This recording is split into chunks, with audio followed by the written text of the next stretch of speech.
Good morning class. अब हम लोग कोल्बे इलेक्ट्रोलाइसिस मेथड पे बात करते हैं। कोल्बे इलेक्ट्रोलाइसिस क्या होता है, इससे भी हम लोग डिकार्बोक्सिलेशन करते हैं। किसी कार्बोक्सिलिक अम्ल के सोडियम लवण को यदि इस प्रकार से किसी इलेक्ट्रोलाइटिक सेल में लेकर के विद्युत अपघटन की क्रिया कराई जाए तो यौगिक प्राप्त होते हैं। वो एल्केन हो सकते हैं, एल्कीन हो सकती हैं, एल्काइन हो सकते हैं। ठीक है, एक एग्जाम्पल ले सकते हैं कि एसिटिक अम्ल के सोडियम लवण को जलीय विलयन में लेकर के ध्यान रखेंगे, sodium salt of acetic acid, sodium salt of acetic acid. Acetic acid का जो सोडियम साल्ट होता है वो ये होता है CH3COOH। ये एसिटिक एसिड है और इसका सोडियम लवण हो जाएगा Na। ये एसिटिक अम्ल का सोडियम लवण है जिसे सोडियम एसीटेट कहते हैं। इसके जलीय विलयन में विद्युत अपघटन की क्रिया कराएंगे तो ईथेन गैस प्राप्त होती है। देखिए कैसे प्राप्त होती है। एनोड पर ईथेन गैस मिलती है CH3COONA और साथ में CH3COONA, और इलेक्ट्रोलाइसिस होता है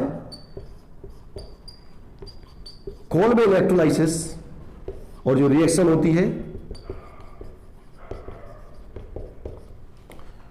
तो ये आप देख रहे हैं सोडियम एसिटेट के 2 सॉल्ट हैं, 2 मॉलिक्यूल हैं, सोडियम एसिटेट 1, सोडियम एसिटेट 2, और ये इस प्रकार से यहां से टूट जाएगा। ये आप देख रहे हैं, ये NaOH बन जाएगा। ये यहां से कैंची चलेगी, ये NaOH यहां बन जाएगा। ठीक, इसके बाद एक यहां से ब्रेकिंग होगा, एक मॉलिक्यूल ऑफ CO2 यहां से बनेगा, एक मॉलिक्यूल CO2 यहां से बनेगा, और ये दोनों आपस में कनेक्ट हो जाएंगे। तो कुल मिला के हम लोग देख सकते हैं कि CH3 बनेगा और साथ में 2 CO2 बनेगा, 2 NaOH बनेगा, साथ में हाइड्रोजन गैस बनेगी। ये जो रिएक्शन है, ये जो सब्सटेंस है, ये जो पदार्थ है, ये तो ईथेन है, ये कार्बन डाइऑक्साइड है, और ये जो बनता है ये एनोड पर बनता है, और ये जो बनते हैं ये कहां बनते हैं, ये कैथोड पर बनते हैं। ये कैथोड पर बनते हैं, ये एनोड पर बनते हैं, और इसको कहते हैं कोल्बेस इलेक्ट्रोलाइसिस। तो कोल्बे इलेक्ट्रोलाइसिस ये क्या है, इसका नाम है सोडियम एसीटेट, या यूं कहें sodium salt of acetic acid. Acetic अम्ल का सोडियम लवण, एसिटिक अम्ल का सोडियम लवण जब जलीय विलयन में कोल्बे इलेक्ट्रोलाइसिस किया जाता है तो एनोड पर ईथेन गैस मिलती है और कैथोड पर सोडियम हाइड्रोक्साइड के साथ हाइड्रोजन गैस मुक्त होती है। अब यह रिएक्शन कैसे होती है, बहुत सिंपल सा फंडा है। आप देखें, एक आपके सामने इलेक्ट्रोलाइटिक सेल बनाया हुआ है। इस विद्युत अपघटनी सेल में एक प्लेट एनोड है, एक प्लेट कैथोड का काम करती है। एक को बैटरी के पॉजिटिव पॉइंट से जोड़ा गया है और एक को बैटरी के नेगेटिव पॉइंट से जोड़ा गया। जैसे ही आप इसमें सोडियम एसिटेट डालेंगे, आप क्या डालेंगे इसमें, CH3COONA, ये टूट जाएगा, और ये कैसे टूट जाएगा, CH3COO माइनस बनेगा, साथ में बनेगा Na+। ये सोडियम एसिटेट है, सोडियम एसिटेट जलीय विलयन में इस प्रकार से आयनित हो जाएगा। और ये आप देख रहे हैं ये कैसा है, ये ऋणायन है, वो ऋणायन इस प्लेट पर जाएगा, और ये क्या है, ये कैटायन है, और ये कैटायन इस प्लेट पर जाएगा।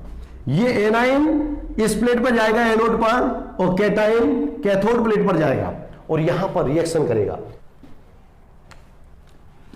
जो सोडियम एसिटेट होता है CH3COONA, ये आयनित हो जाता है, CH3COO माइनस बन जाएगा और Na+ बन जाएगा। ये एसिटेट आयन है और ये सोडियम आयन है। ठीक है, ये एनोड पर मूव करेगा, CH3 COO माइनस एनोड पर पहुंचेगा, एनोड पर पहुंचेगा तो ये टूट जाएगा,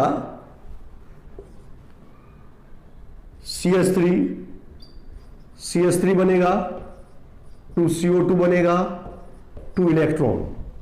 ये जो रिएक्शन होगी, ये रिएक्शन एनोड पर होगी, एनोड पर रिएक्शन होगी। ये एसीटेट आयन है, एसीटेट आयन, ये टूट जाएगा।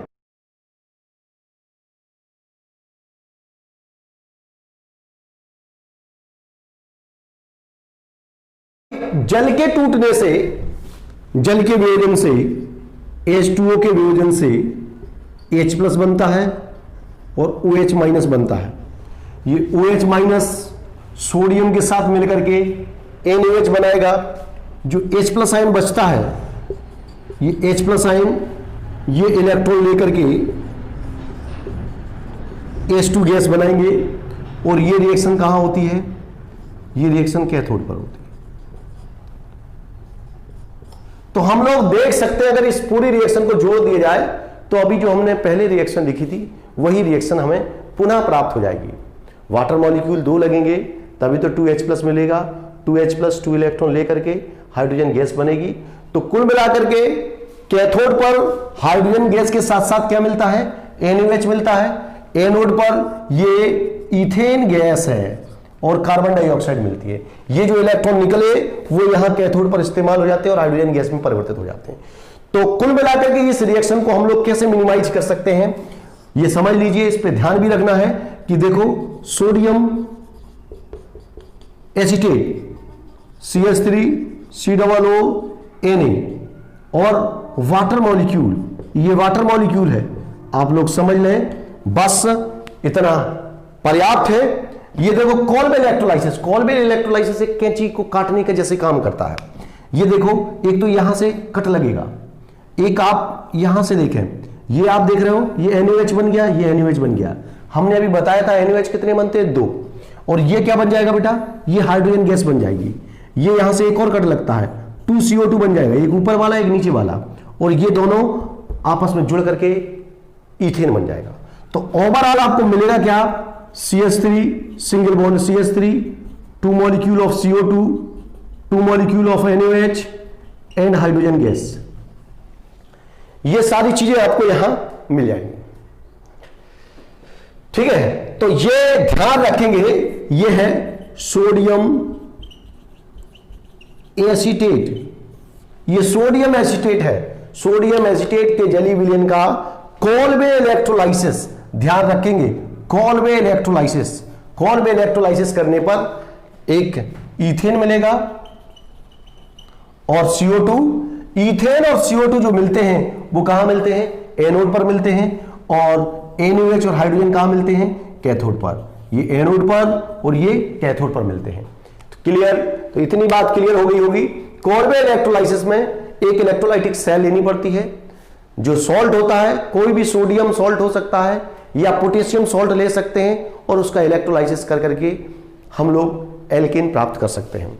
चलिए, अब ये कॉल्बे इलेक्ट्रोलाइसिस से हम लोग इथेन गैस तो प्राप्त कर सकते हैं, मीथेन गैस प्राप्त नहीं कर सकते। ये इस इलेक्ट्रोलाइसिस की कमी है कि कॉल्बे इलेक्ट्रोलाइसिस की सहायता से इथेन गैस मिलती है, मीथेन गैस नहीं मिलती। इस बात का ध्यान रखेंगे।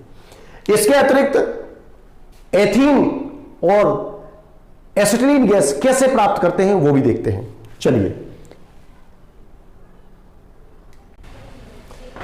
चलिए अब हम लोग कॉल्बे इलेक्ट्रोलाइसिस को देखते हैं। और सारे कंपाउंड्स कॉल्बे इलेक्ट्रोलाइसिस मेथड द्वारा कैसे प्राप्त कर सकते हैं। देखिए, ये रिएक्शन अभी हम लोग देख चुके हैं।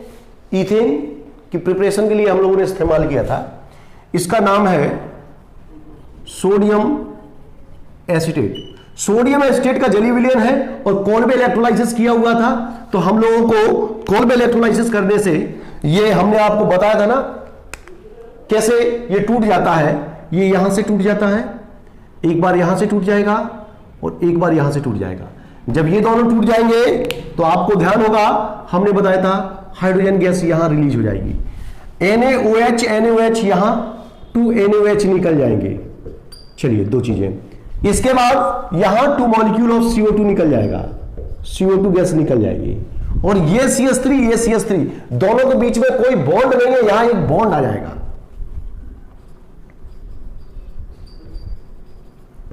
तो बेटे ये इथेन बन गया, ये हमने आपको बता दिया था। ये पूरी प्रोसेस कहां मिलती है? एनोड पर, और ये पूरी चीजें कहां मिलती हैं? ये मिलती हैं कैथोड पर। ये अभी हमने पिछली रिएक्शन में सीखा। अब हमें यही कॉल्ड इलेक्ट्रोलाइसिस एक दूसरे यौगिक के साथ लगाना है। यह है सोडियम सक्सीनेट।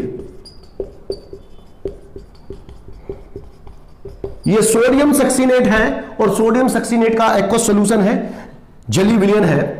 और ये सोडियम सक्सीनेट में आप देख रहे हो यहां CH3 के बीच में कोई बॉन्ड नहीं था, तो एक बॉन्ड डेवलप हो गया। यहां ऑलरेडी एक बॉन्ड है, तो यहां एक और बॉन्ड डेवलप हो जाएगा। ये देखिए यहां से ये कट जाएगा, तो आप लोग जानते ना, ये हाइड्रोजन गैस यहां से हाइड्रोजन गैस रिलीज हो जाएगी। ये यहां से टूट जाएगा। बिल्कुल सेम स्टेप है जो आपने ऊपर देखा, वही आपको यहां करना है। ये हाइड्रोजन गैस रिलीज हो गई, और ये NaOH निकल गया, 2 मॉलिक्यूल ऑफ NaOH निकल गया। इसके बाद यहां एक CO2, ये ऊपर भी ऐसा ही हुआ था, 2 मॉलिक्यूल ऑफ CO2 निकल गया। इसके बाद आप यहां देखेंगे CH2 double bond, single bond CH2 है, तो यहां सिंगल की जगह क्या हो जाएगा? डबल बॉन्ड हो जाएगा। और ये है एथीन, जिसे हम लोग इथिलीन भी कहते हैं। तो ये दोनों चीजें हम लोगों को कहां मिलेंगी?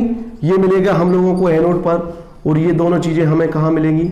ये दोनों चीजें मिलेंगी हम लोगों को कैथोड पर।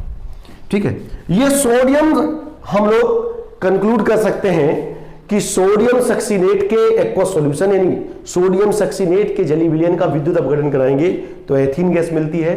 सोडियम एसीटेट के जली विलयन का विद्युत अपघटन कराएंगे तो एनोड पर इथेन मिलता है, कैथोड पर हाइड्रोजन गैस मिलती है। सोडियम सक्सीनेट के जली विलयन का विद्युत अपघटन कराएंगे, विद्युत अपघटन मतलब कॉल्वे इलेक्ट्रोलाइसिस कराएंगे, तो एनोड पर एथीन यानी इथिलीन गैस मिलती है, और कैथोड पर हाइड्रोजन गैस प्राप्त होती है। चलिए अब हम अगला एक एग्जाम्पल लेते हैं, जिसमें सोडियम फ्यूमेरेट या सोडियम मैलिएट ले सकते हैं। तो हम लोग ले सकते हैं सोडियम फ्यूमेरेट। सोडियम फ्यूमेरेट का जली विलयन ले लेंगे, और इसमें भी वही सारी क्रियाएं होंगी, आप देख रहे हो। ये बिल्कुल कैंची की तरह इलेक्ट्रोलाइसिस काम करेगा। तो सबसे पहले हाइड्रोजन गैस रिलीज हो जाएगी, 2 NaOH बन जाएगा, और साथ में 2 मॉलिक्यूल ऑफ CO2 निकल जाएगा। और यहां CH और CH के बीच में, CH और CH के बीच में डबल बॉन्ड है, और अब CH और CH के बीच में ट्रिपल बॉन्ड आ जाएगा। ये बेटे एसिटिलीन है। एसिटिलीन को हम लोग कहते हैं IUPAC नॉमेनक्लेचर में एथाइन। ठीक है, तो ये सारी चीजें हम लोगों को कहां मिलेंगी? ये एनोड पर मिलेंगी, और ये चीजें कहां मिलेंगी? हम लोगों को कैथोड पर मिलेंगी। ये बेटे कॉल्वे इलेक्ट्रोलाइसिस है। ये सोडियम फ्यूमेरेट है, आप सोडियम मैलिएट ले सकते हैं, पोटेशियम सॉल्ट भी ले सकते हैं। फ्यूमेरेट की जगह मैलिएट भी चल जाएगा। सॉल्ट का जली विलयन लेंगे, कॉल्वे इलेक्ट्रोलाइसिस करेंगे, एनोड पर एथाइन यानी एसिटिलीन गैस मिलती है, CO2, और कैथोड पर NaOH के साथ साथ हाइड्रोजन गैस मिलती है। तो ये बेटे कॉल्वे इलेक्ट्रोलाइसिस है। कॉल्वे इलेक्ट्रोलाइसिस की हेल्प से हम लोग इथेन गैस बना सकते हैं, हम लोग एथीन यानी इथिलीन गैस बना सकते हैं, और हम लोग एसिटिलीन गैस बना सकते हैं। तो इन सारी रिएक्शन को हम लोग नोट कर लें। ये रिएक्शन आपको एग्जाम में हेल्प करेंगी, कॉल्वे इलेक्ट्रोलाइसिस कैसे होता है और कैसे और सारी चीजें हम लोग प्राप्त कर सकते हैं। चलिए, उम्मीद है ये रिएक्शन आपको समझ में आ गई होंगी। वीडियो देखने के बाद अटेंडेंस डालना ना भूलें। चलिए, धन्यवाद।